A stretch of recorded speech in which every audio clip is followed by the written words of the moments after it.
चूल्ह पोतवा बेला सासू से बैठल गोड़ दबवावे बहू से चूल्ह पोतवा बेला होता सबेरवा आर्डर चलावे चाय बना के लाओ जी नहाई चल कर आर्डर चलावे माई पे हुकुम डोला बेला सासू से बैठल गोड़ दबवावे बुढ़ऊ से चूल्ह पोतवा बेला अरे सोई सोई के भैया सोई सोई के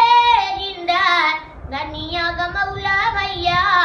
सोई सोई के माई बाप के गोड़ावा से मारला माई बाप के लकावा से मारला मैं हरी कपिया गोड़ा धोई धोई के जिंदा गनिया गमौला भैया सोई सोई के माई बाप के गोड़ावा से मारला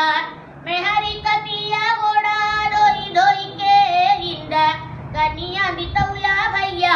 सोई सोई के साधु ये संतन के भिखिया न देहला